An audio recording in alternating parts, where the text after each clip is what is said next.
Isang mapayapang araw sa iyo. Welcome sa Living Word, isang pag-aaral mula sa Biblia. Pamagat ng pag-aaral. Panginoon, ang pagkakaiba ng relihiyon at tunay na ugnayan. Isang pag-aaral sa kasulatan at aral batay sa Mateo Kapitulo 7 versikulo 21 hanggang 23. Pangunahing teksto, hindi ang sinumang nagsasabi sa akin, Panginoon, Panginoon, ang papasok sa kaharian ng langit, kundi ang gumagawa ng kalooban ng aking Ama na nasa langit. Mateo Kapitulo 7 versikulo 21. Marami ang magsasabi sa akin sa araw na iyan, Panginoon, Panginoon, hindi ba't sa iyong pangalan ay nangaral kami, at sa iyong pangalan ay nagpaueyes ng mga demonyo, at sa iyong pangalan ay nakagawa ng maraming dakilang gawa. Mateo Kapitulo 7 versikulo 22. At sa panahong iyan ay sasabihin ko sa kanila, hindi ko kayo kailanman nakilala, lumayo kayo sa akin, kayong mga gumagawa ng kasamaan. Mateo Kapitulo 7 versikulo 23. Panimula. Ang Mateo Kapitulo 7 versikulo 21 hanggang 23 ay naglalaman ng ilan sa mga pinakaseryoso at nakagigimbal na salitang binanggit ni Jesus. Ang mga salitang ito ay matatagpuan sa pagtatapos ng kanyang turo sa bundok, kung saan hinamon niya ang mga nakikinig tungkol sa tunay na kabanalan at pagiging alagad. Ang bahaging ito ay sumasagot sa isa sa pinakamahalagang tanong na maaaring itanong ng sinumang tao. Ano ang tunay na nagpapatunay na ang isang tao ay kabilang kay Kristo? Ipinapakita ni Jesus na marami ang maaaring magmukhang relihiyoso sa panlabas, at nakikibahagi pa sa mga gawaing espiritual, ngunit kulang pa rin sa tunay na ugnayan sa Kanya. Hindi ang tanong ay kung kilala nila si Jesus sa pangalan o kaalaman lamang. Ang mahalaga ay kung tunay ba nilang kilala siya at kinikilala rin sila ng Diyos. Ang pangunahing katotohanan ng bahaging ito ay, ang kaligtasan ay hindi nakabatay sa mga gawaing panrelihiyon, kundi sa tunay na ugnayan kay Kristo na nagbubunga ng pagsunod. Ang pagsasabi lamang na siya ay Panginoon ay hindi sapat. Hindi ang sinumang nagsasabi sa akin, Panginoon, Panginoon. Kahulugan sa kasulatan. Ang mga taong tinutukoy dito ay hayagang kinikilala si Jesus bilang Panginoon. Ang pag-uulit ng pariralang, Panginoon, Panginoon, ay nagpapahiwatig ng sinseridad, diin, at pagpapakita ng debosyon sa panlabas. Gayunpaman, ipinahayag ni Jesus na ang pagsasalita lamang ng mga tamang salita ay hindi sapat upang makapasok sa kaharian ng Diyos. Marami ang marunong magsalita ng mga salitang Kristiyano at sumusunod sa mga kaugalian ng relihiyon, ngunit hindi nakararanas ng tunay na pagbabago sa buhay. Ipinapakita ni Jesus ang pagkakaiba ng panlabas na pagpapahayag, tunay na pagbabago ng puso, kahulugan ng aral. Ito ay nagpapaliwanag ng pagkakaiba ng pananampalatayang nagililigtas at pananalitang walang laman. Ang tunay na pananampalataya ay higit pa sa pagsang-ayon sa isipan. Kasama rito ang pagsisisi, pagtitiwala, pagpapasakop, pagsunod. Santiago Kapitulo 2 versikulo 19. Naniniwala ka na may iisang Diyos, mabuti ang iyong paniniwala. Ngunit kahit ang mga demonyo ay naniniwala rin at nanginginig sa takot. Kahit ang mga demonyo ay nakikilala ang katotohanan sa kanilang isipan. Ngunit ang pananampalatayang nagililigtas ay nagbabago sa buong pagkatao. Halimbawa sa buhay, maaaring magsuot ang isang tao ng damit ng kanyang paboritong koponan, alam ang lahat ng talaan ng laro, at marunong magsalita na parang tunay na tagahanga. Maaari pa siyang dumalo sa bawat laro. Ngunit ang pagsusuot lamang ng uniforme ay hindi gumagawa sa kanya na maging bahagi ng koponan. Ganoon din, ang panlabas na pagiging relihiyoso ay hindi nangangahulugang mayroong tunay na kaligtasan. Pagsasabuhay. Tanungin ang iyong sarili, nagtitiwala ba ako kay Kristo, o nakadepende lamang ako sa mga nakagawiang panrelihiyon? Ibinigay ko ba ng buong buo ang aking buhay kay Jesus? Ang aking pananampalataya ba ay nakikita lamang sa panlabas? Ang pagiging Kristiyano ay hindi lamang pagsasabi ng mga tamang salita. Ito ay ang pagiging kabilang kay Kristo. Mahalagang aral #1. Ang pag-alam sa mga salita at kaugalian ng pananampalataya ay hindi katumbas ng tunay na pagkakakilala kay Kristo.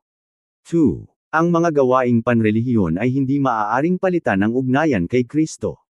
Hindi ba't sa iyong pangalan ay nangaral kami? Kahulugan sa kasulatan. Iniharap ng mga taong ito ang kanilang mga nagawang gawa sa harap ni Jesus. Binanggit nila ang mga sumusunod. Pangangaral, pagpapalayas ng mga demonyo, paggawa ng mga dakilang gawa, Ang mga gawang ito ay tila kahanga-hanga. Ngunit tinanggihan pa rin sila ni Jesus. Ang isyo ay hindi ang kakulangan sa gawain. Ang problema ay ang kawalan ng tunay na ugnayan. Kahulugan ng aral. Ito ay nagpapatunay na ang kaligtasan ay biyaya ng Diyos at hindi nakakamit sa pamamagitan ng mga gawa. Itinuturo ng kasulatan na ang kaligtasan ay hindi nakukuha sa pamamagitan ng paglilingkod, mga gawaing panrelihiyon, pagsisikap ng tao, mga kaloob na espiritual. Efeso Kapitulo 2 versikulo 8 hanggang 9. Sapagkat dahil sa biyaya kayo ay naligtas sa pamamagitan ng pananampalataya. Ang mabubuting gawa ay patunay na ang isang tao ay naligtas na. Hindi ito ang dahilan kung bakit siya naligtas. Kahit ang tagumpay sa paglilingkod ay hindi garantiya ng tunay na buhay na espiritual. Halimbawa sa buhay, maaaring ang isang tao ay nagtatrabaho sa loob ng ospital araw-araw at alam ang mga prosesong medikal. Ngunit ang pagtatrabaho sa ospital ay hindi automatikong nangangahulugang siya ay pasyenteng ginagamot at gumagaling. Ganoon din, maaaring makibahagi ang isang tao sa mga gawain ng simbahan ngunit hindi pa tinatanggap ang biyayang nagel iligtas mula kay Kristo. Pagsasabuhay. Suriin ang iyong motibo. Naglilingkod ba ako dahil kilala ko si Kristo? O umaasa ako na ang aking paglilingkod ay magiging dahilan upang matanggap ako ng Diyos? Huwag ilagay ang pagtitiwala sa pagdalo sa mga pagsamba, posisyon sa paglilingkod, magandang pangalan, mga gawaing espiritual. Ang pagtitiwala ay dapat nakatuon lamang kay Kristo. Mahalagang aral #2. Ang paglilingkod para kay Kristo ay hindi maaaring palitan ang malapit na ugnayan sa Kanya. 3. Ang pinakamahalagang tanong, kilala ka ba ni Kristo? Hindi ko kayo kailanman nakilala. Kahulugan sa kasulatan. Ang mga salitang ito ang pinakaseryosong bahagi ng talata. Hindi sinabi ni Jesus, nakilala ko kayo noon ngunit nakalimutan ko na. Ang kanyang sinabi ay, hindi ko kayo kailanman nakilala. Sa kasulatan, ang salitang, kilala, ay madalas tumutukoy sa matibay na kasunduan at malapit na samahan. Ang mga taong ito ay may kaalaman tungkol kay Jesus. Ngunit hindi sila kailanman pumasok sa tunay na ugnayan sa Kanya. Kahulugan ng aral. Ito ay nagpapaliwanag ng pagiging kaysa kay Kristo. Ang kaligtasan ay higit pa sa pagsunod sa mga alituntunin, pagsasagawa ng mga gawain ng relihiyon, pag-aaral ng mga aral. Ang kaligtasan ay ang pagiging kaysa kay Kristo sa pamamagitan ng pananampalataya. Juan Kapitulo 10 versikulo 14. Ako ang mabuting pastol, nakikilala ko ang aking mga tupa, at ako ay kinikilala nila. Ang mga mananampalataya ay hindi naliligtas dahil lamang sa kanilang mga gawa. Sila ay naligtas dahil sila ay kabilang na kay Kristo. Halimbawa sa buhay, marami ang may alam tungkol sa mga tanyag na tao. Ang kanilang mga pangalan, mga tagumpay sa buhay, kasaysayan ng kanilang buhay, ngunit ang tanyag na tao ay hindi sila kilala ng personal. Ganoon din, maaaring may kaalaman ang isang tao tungkol kay Jesus, ngunit hindi siya tunay na kilala at kaysa sa buhay.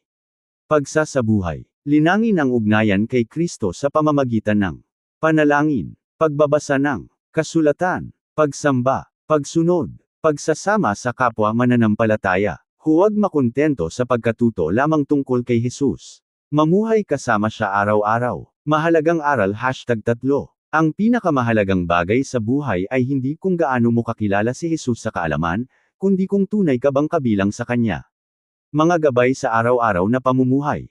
Para sa mga pamilya, itaguyod ang tahanan kung saan mas mahalaga ang ugnayan kay Kristo kaysa sa panlabas na anyo ng relihiyon.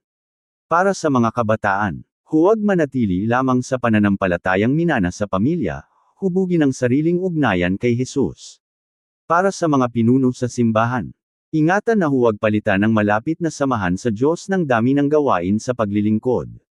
Para sa mga Kristiyano, regular na suriin ang kalagayan ng iyong espiritual na buhay. 2 Korinto Kapitulo 13 versikulo 5. Suriin ninyo ang inyong sarili kung kayo ay nananatili sa pananampalataya. Para sa bawat mananampalataya, hinahangad na makilala ng lubos si Kristo, sa halip na makontento lamang sa mga gawain ng relihiyon.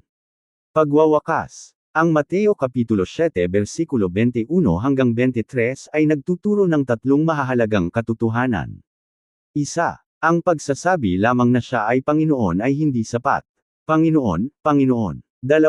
Ang mga gawaing panrelihiyon ay hindi makapagliligtas. Hindi ba't nakagawa kami ng maraming dakilang gawa? 3. Ang tunay na ugnayan kay Kristo ang kinakailangan.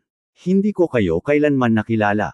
Hamon sa lahat. Sa araw ng paghuhukom, ang pagtitiwala ay hindi maaaring nakasandal sa pagdalo sa pagsamba, paglilingkod, magandang pangalan, mga gawaing panrelihiyon. Ang pagtitiwala ay dapat nakatuon lamang kay Kristo. Ang tanong ngayon ay, nagsasagawa lang ba ako ng mga gawain ng relihiyon, o tunay akong namumuhay kasama si Jesus? Juan Kapitulo 17 versikulo 3. At ito ang buhay na walang hanggan, ang makilala ka, ang tanging tunay na Diyos, at si Heso Kristo na iyong isinugo. Pangunahing aral, hindi lamang hinahanap ng Diyos ang panlabas na pagsasagawa ng relihiyon, ang nais niya ay mga pusong nabago at may tunay na ugnayan kay Heso Kristo. Amen. Maraming salamat sa pakikinig at pagpalain ka ng ating Panginoon. Ako si Pastor Jeff Flores ang nagsasabing sa Diyos ang lahat ng papuri.